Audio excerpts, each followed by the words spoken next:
जौने दिन राम जनम भाई धरतिया नंद भाई धरतिया नंद भाई हो अबे शिवपुरे भाई दौरे गमई हो सखी सोहरी गमई हो सखी सोहरी हो जौने दिन राम जनम भाई धरतिया नंद भाई धरतिया नंद भाई हो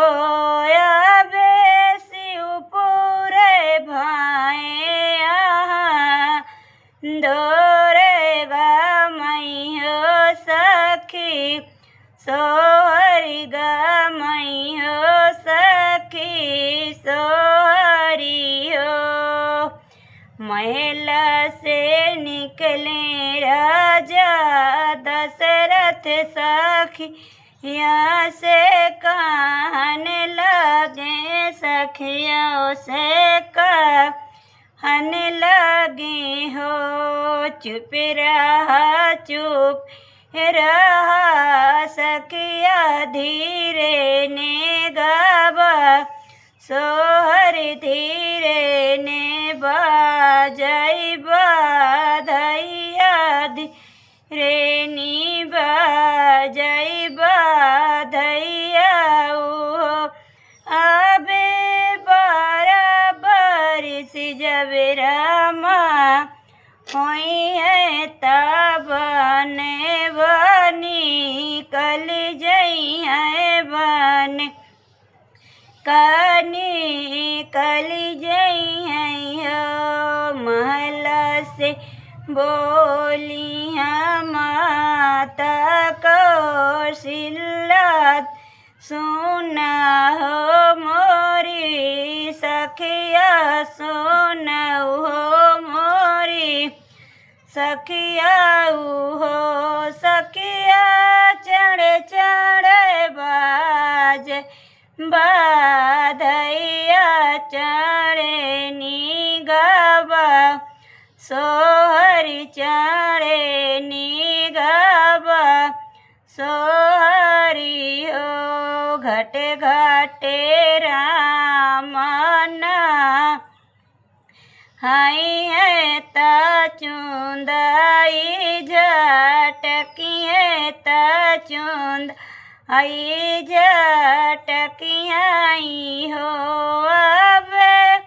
लई है पिताजी के नाम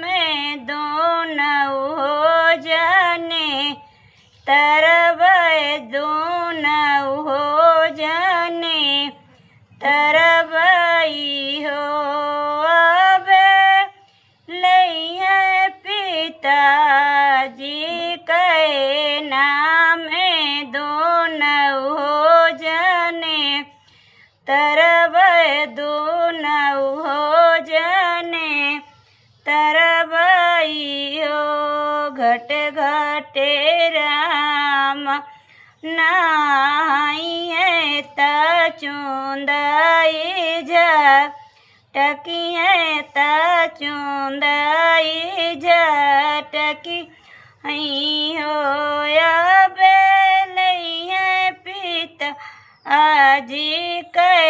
नाम ता तुम्हारा का